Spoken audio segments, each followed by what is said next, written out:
Wyoming Territory, June 1883. The sun was just climbing over the ridge when the cowboy rode up the dirt road where she stood. A basket of apples balanced on a crate, dust curling around her boots. Her name was Nora Zeller, and she had not meant to be selling apples that morning. But the last of her coins had gone to feed her younger brother, and she had no other way left. She was 23 and worn thin by life already, but she stood tall, chin up, her dark hair pulled back, her green eyes sharp. The man on the horse slowed as he reached her. He was tall in the saddle, broad-shouldered, with a sun-darkened face and a quiet steadiness in his eyes. His name was Prescott Fuller. He looked to be about 27, maybe 28. He wore trail dust like it was stitched into his coat, and his horse was lean but well kept. "You selling those apples?" he asked, his voice low and even. Nora nodded. "2 for a nickel." He swung down from his horse, the leather creaking. "How about you sell me a kiss too?" She blinked, startled, but before she could respond, he held up his hands. "Not like that," he added quickly, a small grin tugging at the corner of his mouth. "I meant one of those good kind, the kind that makes a man forget he's been riding for 5 days straight." Nora narrowed her eyes. "I do not sell kisses." "Fair enough," he said, still smiling. "Then I will buy the apples and hope your smile comes free." He dropped a nickel into her jar and picked 2 apples from the basket. As he bit into one, juice trailing down the side of his mouth, she looked away, cheeks warm. "I do not smile for strangers," she said. "Then let me not be one," he said, wiping his mouth with the back of his hand. "Prescott Fuller. I am headed toward Rawlins, but I can change course if I have reason." She felt the weight of him, his words, his presence, and something about the way he stood, quiet and respectful, made her pause. "Nora Zeller," she said after a moment, "and you should not go to Rawlins today. The river's flooded west of there." He nodded, chewing slowly. "Then maybe I will stay a while. You always sell apples here." "No, just today I needed the coin." He tilted his head. "You on your own?" "No," she said too fast. "I have my little brother Felix. He is 6. He is back at the cabin." Prescott's gaze softened. "You taking care of him alone?" Their eyes caught and held, and she saw that he already knew the answer. "My parents died last winter." "Fever." Her voice was flat, but her fingers twisted in her skirt. "You are doing a brave thing," he said. She shook her head. "No choice in it." He looked at the cabin in the distance, then back to her. "You need help," she hesitated. She had not let anyone close in months. But something about the way he asked, no pressure, no pity, made her answer. "Yes." That night, Prescott stayed. He slept in the barn after helping her carry in firewood and patch the corner of the roof where the wind had torn at the boards. Felix took to him quick, asking him 100 questions while Prescott mended a broken chair leg. Nora watched from the doorway, arms folded, unsure how to feel about the ease with which this cowboy had slipped into their life. But when Felix laughed, really laughed, belly deep and joyful, she felt something in her chest loosen for the first time in months. The next morning, Nora found Prescott already outside, splitting logs beside the cabin with his coat off and sleeves rolled up. The sight of him there, solid and steady, made her breath catch. "You are still here," she said. He looked up and smiled. "Told you I might stay." She crossed her arms. "You do not even know me." "I know enough. You are strong, you are kind. You are raising a boy who is not yours like he is your own, and you make the best apple pie I ever had." She blinked. "You have not had my pie," he grinned. "Then I am staying until I do." That afternoon, while Felix napped, Prescott helped her in the garden. Dirt under his fingernails, sweat on his brow, he worked beside her quietly. She caught herself watching the way he moved, the way he listened when she spoke, the way he never once tried to take over. "You are not always alone," he said, not looking up. "No," she said. "I was engaged once." "He left when the sickness came." Prescott nodded. Cowards always know how to run, she swallowed. What about you? I had a younger brother, killed in a cattle raid down near Texas. After that, I just rode. Did not make sense to stay anywhere. And now, he looked at her then, straight and clear. Now it might. The next few days passed in a rhythm that felt too easy. Prescott fixed the broken fence, taught Felix how to throw a rope, helped Nora haul water from the spring. He never asked for anything, just stayed like he belonged. One evening, as the sun dipped low and the shadows stretched across the porch, Nora brought out 2 cups of coffee. Prescott was sitting on the step, watching Felix chase fireflies. She handed him a cup, then sat beside him. You keep saying you will leave. I keep not meaning it. They sat in silence, the warmth of the coffee between them, the quiet of the land wrapping around them like a blanket. I never thought I would feel safe again, she said softly. Prescott's hand found hers, slow and steady. You are not alone anymore. She looked at him then, really looked, and he was not just kind. He was strong and good, and he made the world feel less heavy. She leaned in, and he met her halfway. It was not a kiss she sold. It was one she gave. Soft and warm and full of everything she had not dared to hope for. When they pulled back, his forehead rested against hers.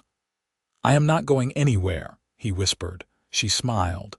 And this time it came easy. By late June, the grass along the creek behind the cabin reached Nora's knees, and the cottonwoods rustled with the dry whisper of wind. Prescott had been there nearly a week, and the days had taken on a shape. She hadn't expected quiet rhythms that didn't ask anything of her she couldn't give. She still rose before dawn, still hemmed Felix's clothes by lamplight, but the silence in her chest had started to fill up with something warm and solid. That morning, she found Prescott at the table sorting through a tin of nails and small hardware she hadn't seen in years. He'd taken apart the broken door latch the evening before, and now he was laying out little screws and bent hinges like puzzle pieces. I didn't know you'd brought tools, she said, dipping a cloth into the basin. Didn't. Found a box under your porch. Half rusted through. He held up a short, curled nail, still good for drawer work if you don't mind the look of it. She let out a breath. I forgot that was even under there. You forget a lot when you're just trying to get through the day, he said, not unkind. Nora pulled a stool up and sat across from him. You always fix things, he looked up. I don't know how to do much else. Rode fence most of my life, broke horses when I could. Things break, I don't like to leave them that way. She watched his hands work, the way he handled each piece with care like it mattered. You ever think of settling somewhere, sometimes? His eyes flicked to hers, then back to the hinge he was straightening. The quiet between them stretched, not uncomfortable but full of something unspoken. Outside, Felix's voice rang out from the edge of the creek. You trust me yet? Prescott asked without looking up. Nora didn't answer right away. Trust comes in pieces, like anything worth something, he nodded. Fair. That afternoon, the wind shifted and brought smoke from the north. It wasn't thick, but enough to sting the air. Nora stood on the porch with a hand over her eyes, squinting toward the hills. That's not from anyone near, she said. No one burns brush this time of year. Prescott joined her, eyes narrowed. Could be a lightning strike, could be someone careless. Dry as it's been, fire could jump the ridge by nightfall. I'll ride up and look. She turned sharply. You don't owe us that, I know. Felix ran up with a cattail in hand. His cheeks were flushed, a smear of mud across one arm.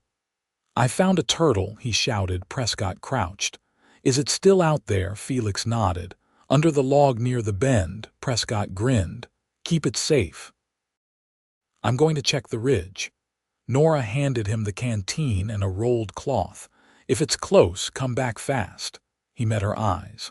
I will. She watched him ride out, dust rising behind the horse's hooves, and only when he disappeared into the scrub did she realize she was holding her breath. Evening came before he returned. The sun was low, throwing orange light across the fields, and Nora had just finished washing the supper dishes when she heard the hoofbeats. She stepped outside and saw him riding slow, hat pulled low, his shirt streaked with soot. "It's a dry patch west of here," he said as he dismounted. "Not too big yet, but it'll move fast if the wind picks up. Any homesteads that way? Only the Dunleys. Their boy was out digging when I passed. I rode in and told them. They're packing now." She took the reins and led his horse to the trough. "You going to help them clear out?" He hesitated. "They've got neighbors on the other side. I could stay here instead, in case it jumps." Nora didn't look up. "We'll need to wet the roof and dig a break around the edge of the field. I'll start tonight." The next hours blurred Prescott working by lantern, Nora hauling water, Felix asleep inside with his head curled into her old shawl. The fire never reached them in the end. By dawn, the wind had turned again and the sky cleared. But the field around the cabin bore the mark of their worry lines dug deep, buckets scattered, the earth blackened in spots where they'd burned brush ahead of time. Prescott didn't go back to the barn that morning. He sat on the porch steps beside her, his boots stained, his hands blistered. "You didn't have to stay," she said softly. "I know." She looked down at her hands, raw from the buckets. "I never had anyone stay. I've got nowhere else I'd rather be." The wind stirred her hair, and she felt something shift between them, not sudden, not loud, but deep, like roots settling. "I've been thinking," he said after a long silence. "I've got a little saved, enough for seed and a wagon team. I could take work at the mill in town, ride in twice a week. You wouldn't need to keep selling anything by the road."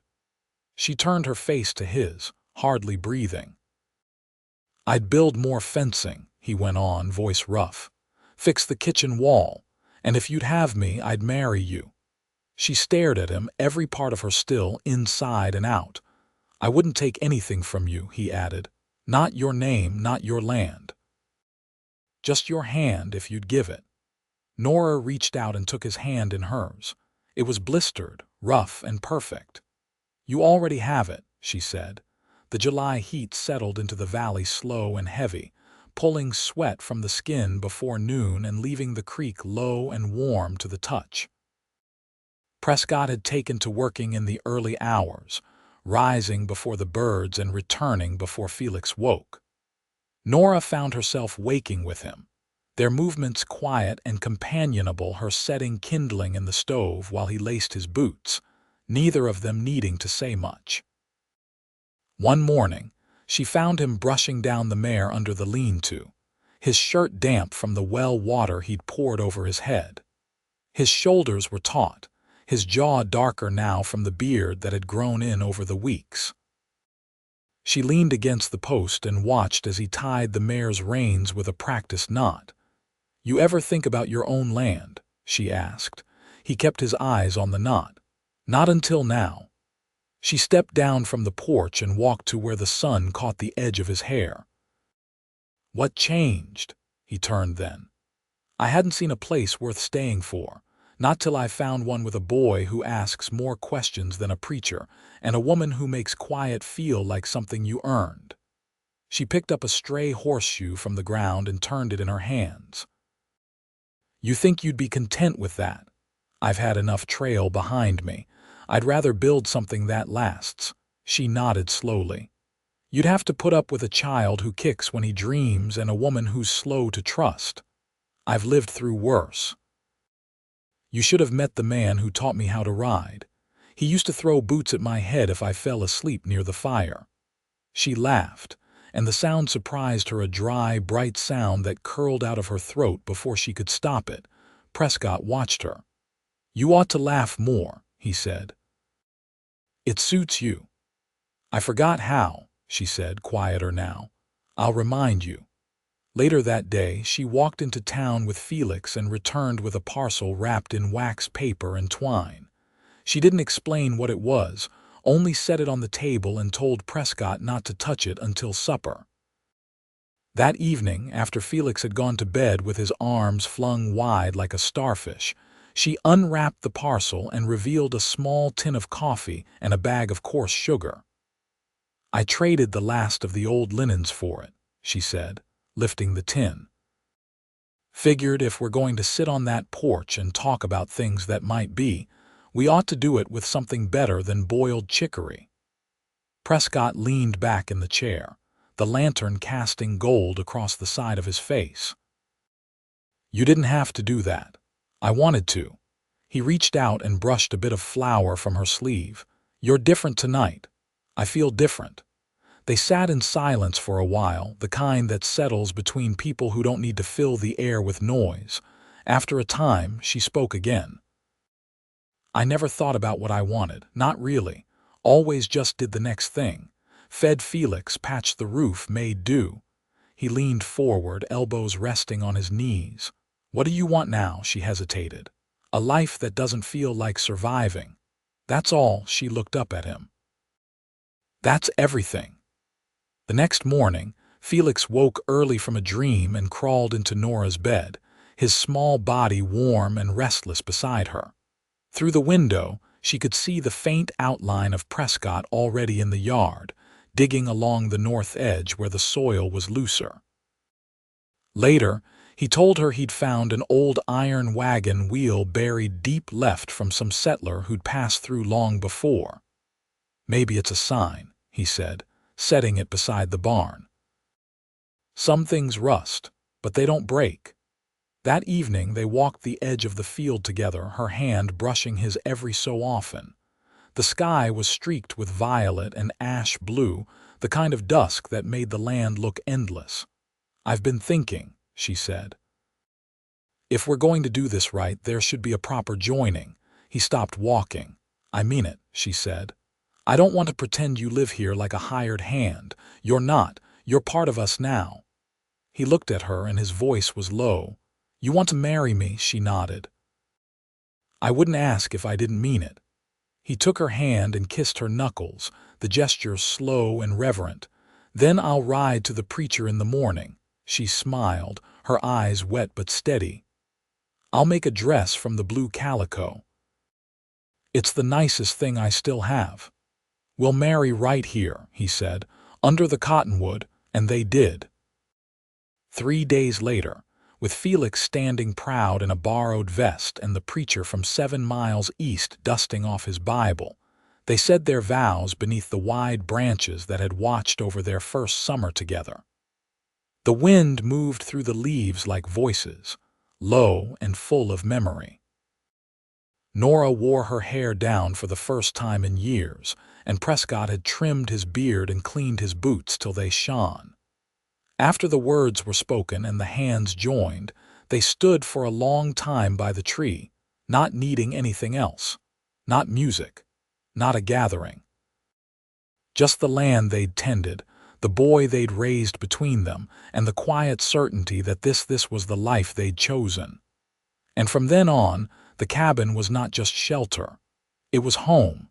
By late August, the edge of summer had begun to fray. Mornings brought the first hints of chill, and the aspen leaves had taken on a dull yellow near the tops. The garden beds behind the cabin had started to thin, but the squash vines still crept low and wide, stubborn in their green. Prescott had taken to building a chicken coop near the slope where the sun lingered longest. He measured each plank twice, sawing through the lumber with calm, even strokes. Nora watched from the kitchen window, her hands deep in a bowl of biscuit dough, heart steady in a way it hadn't been for years. That afternoon, she brought him water and leaned her hip against the post as he hammered the frame into place. "I've been thinking about winter," she said. Prescott wiped his brow with his sleeve. "What about it?" "There's a wagon that comes down from Laramie every few months, brings books, fabric, sometimes medicines." She hesitated. "I thought maybe I could help the woman who runs it. She's older and her hands shake some." Said last time she'd teach me to mix herbs if I came with her. He set the hammer down and turned toward her, expression unreadable. I wouldn't be gone long, just 2, maybe 3 days. She camps at the edge of town and comes back through on her return. Prescott studied her face. You sure you want to? She nodded. I want to learn something I can trade, something that's mine. He picked up the empty cup and turned it once between his fingers. You'd be good at that. I'd leave Felix here, she added quickly. He trusts you. You've got him reading better than I ever could. Prescott's jaw shifted slightly. He's easier to teach than most men I've known.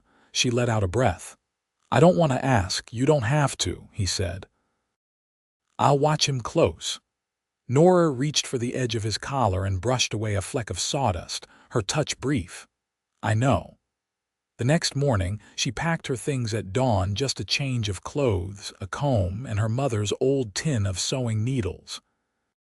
She kissed Felix's crown while he slept and left a folded note beside his cot, in case he woke before Prescott returned from the barn.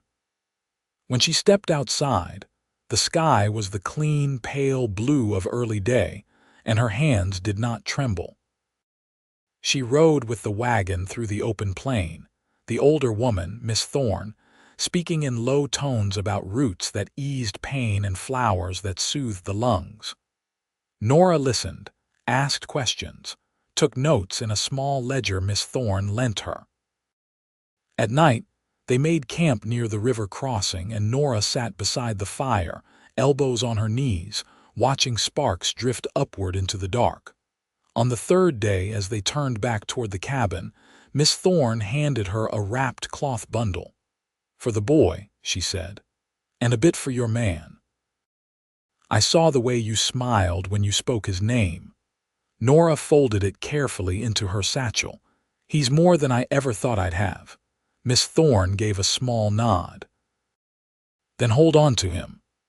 When Nora rode back up the path that led to the cabin, she saw Prescott's coat hung over the porch rail and Felix's small boots lined up neatly beside it. The sight made her throat tighten. She dismounted before the horse had fully stopped and walked toward the door, heart pounding. Inside, Felix sat at the table, face smudged with flour and a proud smile on his lips. Papa let me cut the biscuits, he said. Nora froze. Prescott looked up from the stove, spoon in hand. He started saying it yesterday, he said, quiet. She knelt beside Felix and brushed a curl from his forehead. You like calling him that? Felix nodded. He says I ask too many questions, but he answers every one. Prescott set the spoon down and crossed to her. I didn't put it in his head. You didn't have to, she said, her voice catching. Later that evening, after Felix had fallen asleep with the new wooden puzzle Miss Thorne had carved for him still in his hands, Nora stepped outside and found Prescott sitting on the porch rail, watching the stars come out. She stood beside him, arms crossed against the cool. I brought you something, she said, handing him a small wrapped parcel from her satchel. He peeled the cloth back and revealed a tin of salve, deep green and thick. For your hands, she said. It smells awful, but it helps the cracks. He held it gently. You didn't have to bring anything. I wanted to. He looked up at her, the porch lantern casting a low gold light across his face. You learned all that in 3 days. Enough to know I want to keep learning. Miss Thorne said she'd write me letters when she's up north come spring.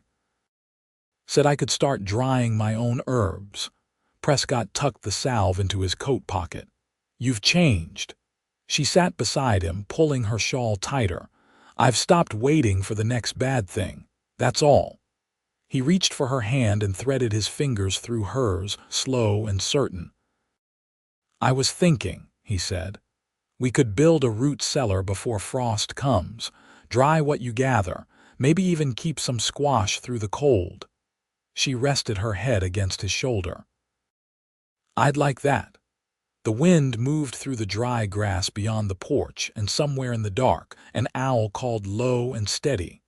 Felix made me promise we'd build him a proper stool for the table, Prescott murmured. "We can start it tomorrow." He turned his head slightly, lips brushing her hair. "Home feels different with you in it." She closed her eyes. "That's because it is." September rose slowly across the plains, the light lengthening, softening, as if the land itself were taking a breath before winter. The sun no longer burned, it warmed. And the winds that came in the mornings were edged with the scent of sage and distant snow.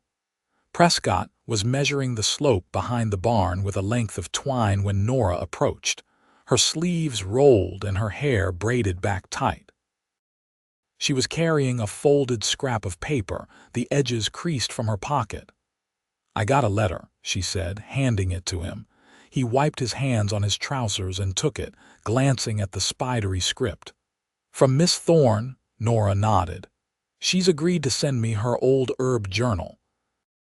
She says it's worn and stained but still legible, and she's offered to send small parcels, roots, seeds, dried samples, so I can learn proper, even through the cold." Prescott folded the paper carefully and tucked it into his shirt. "You'll be good at it. I'm not looking to be good fast. I just want to be right about it." "You will be." Nora looked toward the cabin. "Felix found a bird yesterday, one with a broken wing. He's been keeping it under a crate near the stove." Prescott's brow furrowed. "You think it'll live? I don't know, but he talks to it like it's listening." "He named it Timothy." Prescott smiled faintly. "That boy's got a heart too big for his boots." They stood in quiet for a moment, the wind stirring the wheatgrass. Then Nora spoke again, voice lower. "I want to file for a land claim. On the east quarter, it's not much, but it touches the creek. If I can grow anything worth drying, I'll need more than kitchen space."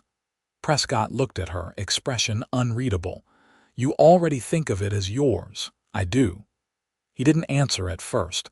Then he reached for the twine and looped it over a fence post. "We'll need to haul stone from the ridge. Build something to keep the roots cold and dry. And you'll need shelves. I'll start drawing plans." That evening, after they'd eaten and put Felix to bed, Nora stepped out to the porch and found Prescott sitting in the rocker, one boot resting on the rail, a folded scrap of paper in his lap. She sat beside him, her skirt brushing his knee. He didn't look at her when he spoke. "I've been writing to my cousin in Nebraska. He runs a small freight line. I asked if he could bring the heavier supplies come spring. He said yes. You didn't tell me. I wanted to be sure before I said anything. Thought maybe we'd do better with a real stove and a second window in the back room." She reached for his hand and held it, palm to palm. "I'd like that." They sat like that a long while, the stars wheeling slowly above them, the land hushed and waiting. The crate where Felix's bird rested gave off the faintest rustle, and inside the cabin the fire crackled low. In the weeks that followed, they worked with a rhythm that felt more like partnership than labor. Nora dried mint and yarrow on stretched linen near the windows, while Prescott built the cellar entrance with salvaged fieldstone. Felix helped where he could, his bird growing stronger by the day, until one morning it fluttered out of its crate and perched on the windowsill, wings trembling but sure. "Looks like Timothy wants to stay," Felix said, watching it from the doorway. Nora knelt beside him. "Maybe he knows this is a good place to heal." By late October, the cellar was finished, shelves lined with pale jars and bundles of tied stems.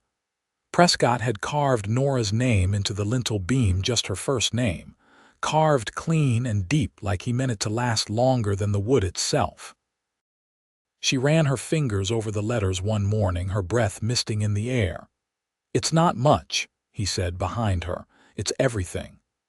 The first snow came early, not heavy, just a soft blanket over the fields and fences. Inside, the cabin smelled of dried apples and wood smoke. Felix had taken to reading aloud in the evenings, his voice halting but proud, while the bird hopped from chairback to windowsill.